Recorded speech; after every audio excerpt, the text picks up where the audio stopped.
Who do you think are the second-hand clothes shoppers? Do you still only picture your old greedy grandma?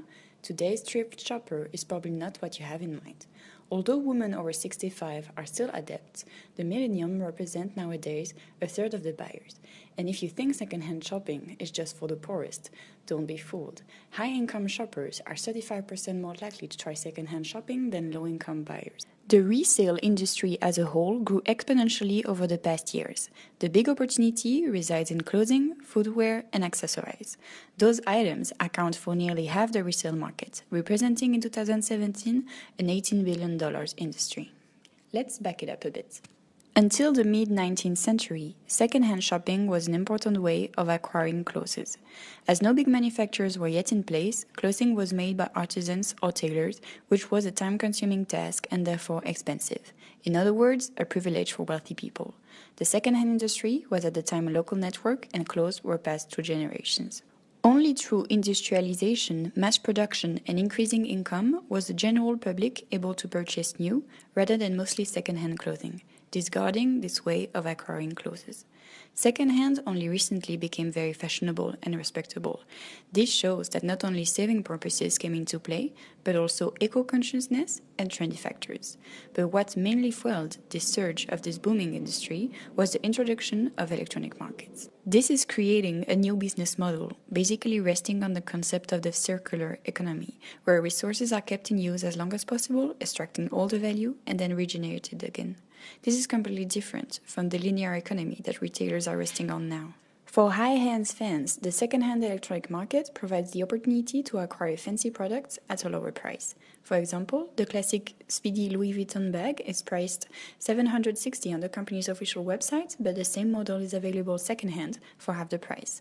Therefore, if you don't have the means to obtain the Hermes bag you are dreaming of, consider buying it for someone who does not use it anymore. Luxury brands are therefore losing their exclusivity as their products become more widely and easily available.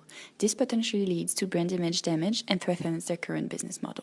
Moreover, people do not rush anymore for the new limited collections, as those will certainly appear later on resale electronic markets. In addition, the ease of reselling enables customers to buy expensive clothes for special occasions and resell them afterwards, losing little in the transaction. Think of websites like Rebelle, Poshmark, or United Wardrobe. They gather items sellers send them, validate the authenticity of the brand, and handle the sale under a commission. Other than disrupting the traditional high-end retailers, online second-hand e-markets also provide major threat for leading online players such as Amazon. Products sold on Amazon are mostly new products, meaning they lag behind the second-hand market. For rare pieces of clothing, the demand is higher, and the interested buyers compete with each other through online auctions. Typically, the auctions on electronic marketplaces, such as Invaluable, are the English auction type. The item's price is raised with each new bid, and the one who named the highest price takes the item home. Now, there is an important difference between high-end auctions and high-end resales. Very rare designer pieces are often sold for much higher than the initial value. For example, a well-kept 30-year-old Chanel bag can be more valuable than one currently in store. In that sense, chasing the designer vintage pieces become more prestigious than acquiring items from the new collection. Wealthy people will then be more inclined to seek rare pieces on second-hand markets.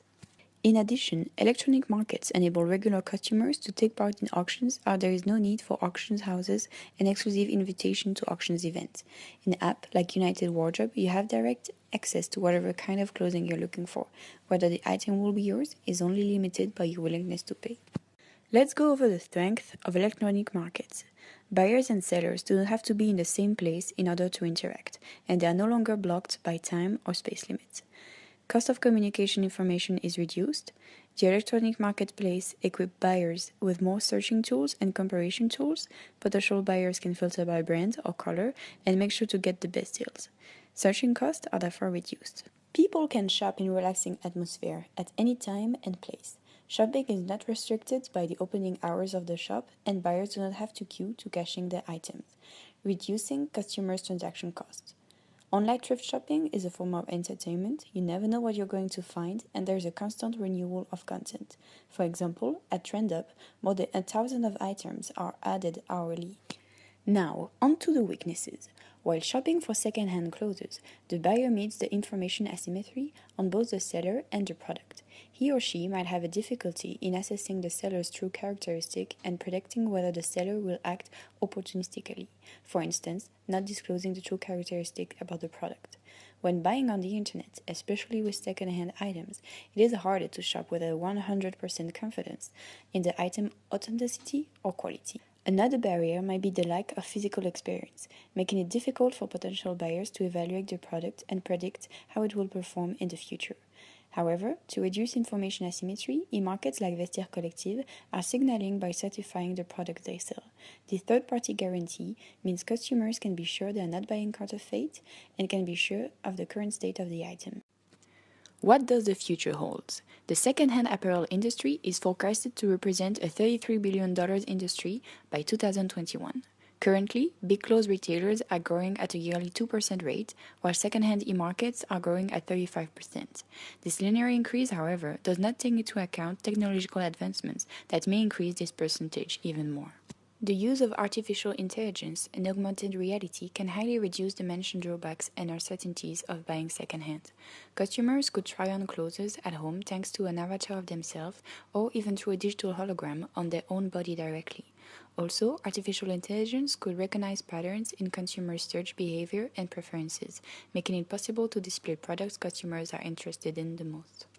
As the industry is being disrupted, the concerned players must act now. Perhaps for this reason, online clothing retailers ASOS came up with this new idea, their own marketplace for second-hand products. So via their website, you can buy the new clothes, but also used ASOS clothes for a considerably lower price. Will this be necessary for the luxury brands as well? Lastly, we might see another shift, from e-markets to clothes renting platforms. With the emergence of sharing economy, people may just borrow clothes from one another, changing their wardrobe with no restriction.